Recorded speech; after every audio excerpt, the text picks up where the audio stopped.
पूर्व deputy mayor Neeraj Singh हत्याकांड मामले में पिछले लगभग 4.5 साल से जेल में बंद पूर्व भाजपा विधायक संजीव सिंह समेत अन्य अभियुक्तों की पेशी धनबाद कोर्ट में हुई।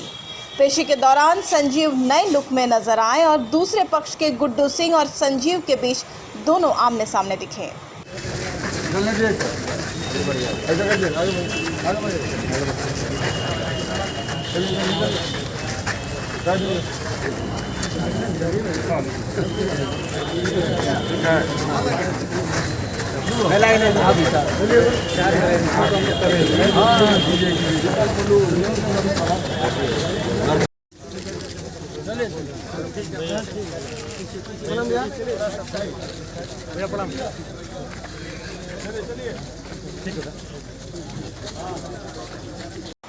पेशी के बाद जेल जाने से पूर्व मीडिया से बात करते हुए पूर्व विधायक संजीव सिंह ने कहा कि नीरज सिंह हत्याकांड मामले में राजनीतिक लाभ लेने के उद्देश्य उन्हें फंसाया गया। एक पक्ष विशेष के द्वारा अपना राजनीतिक कद बड़ा करने को इस हत्याकांड के बाद प्रयास किया गया और पुलिस भी इस मामले में वादी पक्ष का सहयोग करती चली गई।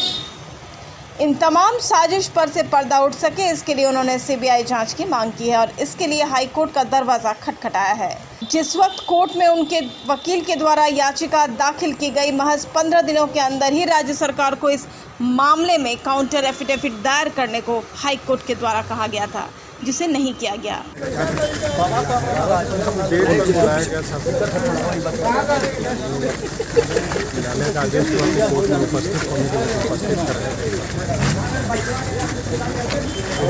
हमारे तरफ से पिटीशन पड़ा है सुप्रीम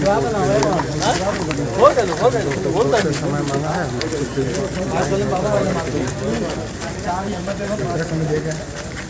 सीबीआई का जांच करें। हम तो सीबीआई का 2019 से ही बात किए हैं कि इस केस में सीबीआई जांच हो और हमको लगता है कि सुप्रीम हाई कोर्ट कुछ दिन पहले ही इस पर स्टेट गवर्नमेंट से 20 दिनों के अंदर काउंटर एफिडेविट करने के लिए कहा गया था, लेकिन जहां तक मुझे अभी जानकारी है शायद अभी स्टेट की तरफ से सीबीआई जांच के लिए नीरज हत्याकांड में अभी तक काउंटर एफिडेविट स्टेट की तरफ से नहीं किया गया। तो फिर हम जब अगला डेट पड़ेगा तो उस स्थिति में क्या होता है। सीबीआई जांच से ही मामला का सही खुलासा हो पाएगा। नहीं, ये तो देखिए वो स्पष्ट है कि राजनीतिक और लाभ के लिए और अपनी प्रतिष्ठा बढ़ाने के लिए केस में फंसाया गया है। और जब केस कोर्ट में चलने के दौरान जो बातें सामने आई हैं उसमें हमको लगा कि ये एक पक्षीय षड्यंत्र के तहत और एक पक्षीय सोच कर ये कार्रवाई की गई, इसलिए हम हाई कोर्ट में गए और इस केस में सीबीआई जांच करने की हमने मांग की और न्यायालय ने स्टेट को निर्देश दिया कि नीरज हत्याकांड में स्टेट को कम से कम 20 दिन के अंदर में इस मामले को लेकर अपना काउंटर एफिडेविट करना है, जो कि अभी तक नहीं किया गया है। और